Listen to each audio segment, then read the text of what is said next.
Let's begin. Analysis of Zerg versus Protoss on Ruins of Saros when an opponent opens with Pylon Overcharge at your third base to kill the hatch. Thinking about where the Protoss is strong and where the Protoss is weak when this is happening. So this is a very big map, the biggest map in the ladder pool. So I open hatch, and then another hatch, and then a gassing pool. The reason for that is it takes very long for attacks to reach you. Cannon Rush isn't very good on this map because the ramp is very wide open, and forge openings are very weak against Ravager. So generally this is a very safe opener to go for. Now I see a probe hanging out here, and then two pylons are built. It's pretty noteworthy that before your hatchery is done, the hatch has a little bit of vision, so I can see that these pylons are being built. Let's think about quantifying what's happening in the game. For one, there's a single probe out on the map that's not mining any resource.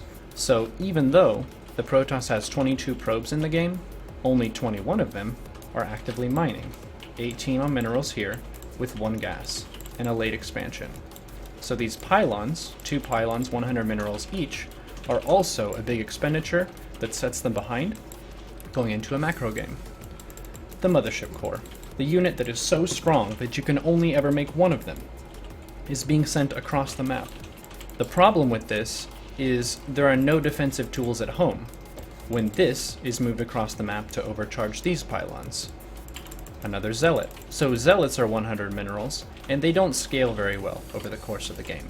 They're not an energy unit, they're pretty slow, and mainly this is a way of trying to hammer this hatchery down. So when I see this happening, I'm thinking, okay, they're committing quite a lot at this location in the game, but pylons are a very immobile form of dealing damage to the opponent. So you can just go around the pylons and attack where the Mothership Core, Zealot, and pylons are not. So let's look at production as this is happening.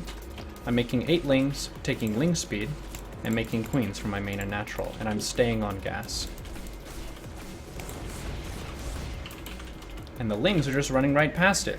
They're saying, nope, I don't really care about defending this base. I could take an economy advantage by droning the 2 bases that I do have, and taking a lair to take a tech advantage. So my advantage is here. For one, I have the faster army as soon as my lings kick in, which is going to present a really big threat when their whole defense is just 2 adepts. These 2 adepts can defend 1 base, but they can't really defend 2 bases at the same time. And the Mothership Core can't Pylon Overcharge anywhere in their territory, so these lings are going to get some really good damage. Additionally, I'm still getting some value from this hatchery by making 3 drones here.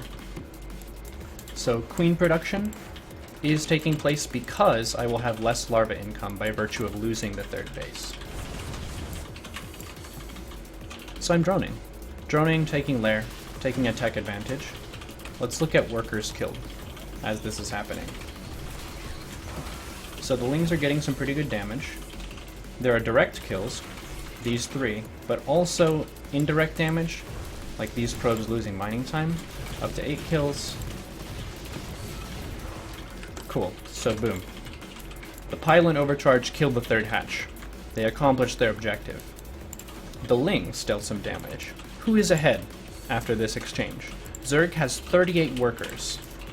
2 gases in the main that are about to start mining, 2 gases at the natural that are already mining, and basically full saturation at these 2 bases, not quite yet. Protoss, oversaturation in the main, not getting full value for 6 of these workers in the main. This gas is only 1 out of 3, which was kind of messed up by the ling harass. This gas is only 1 out of 3. So Protoss is falling really, really far behind in gas at the moment.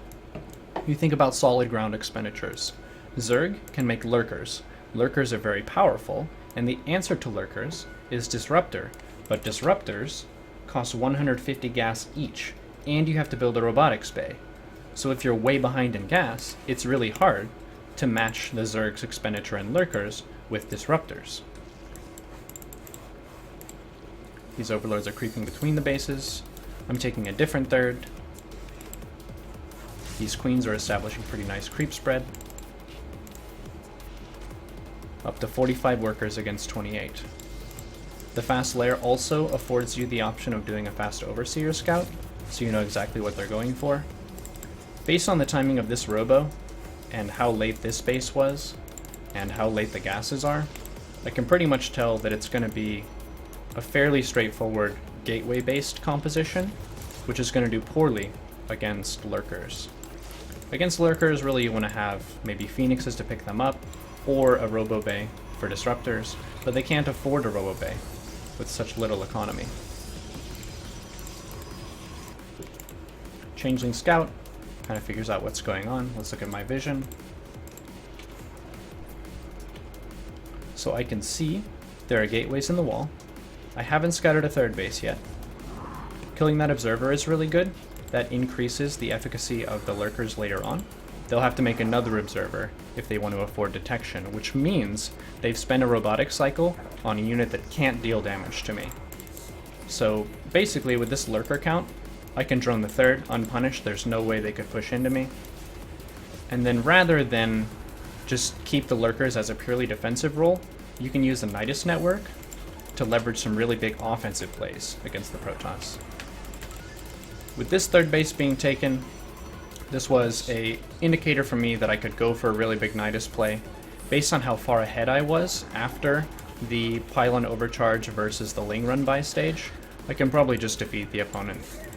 If you put the lurkers Nidus onto their robo, for one, they can't make the observers to have detection to kill the lurkers, and for two, you can control this area, and if they don't have blink, they won't be able to contest the lurkers in a cost-efficient way. They're basically toast. So this is kind of the culmination of a bunch of their earlier mistakes. I was not actually behind, so that's a misread on the opponent. The opponent was behind. Lurkers was a way of me leveraging my gas lead, rather than feeling like I needed to defend something in particular.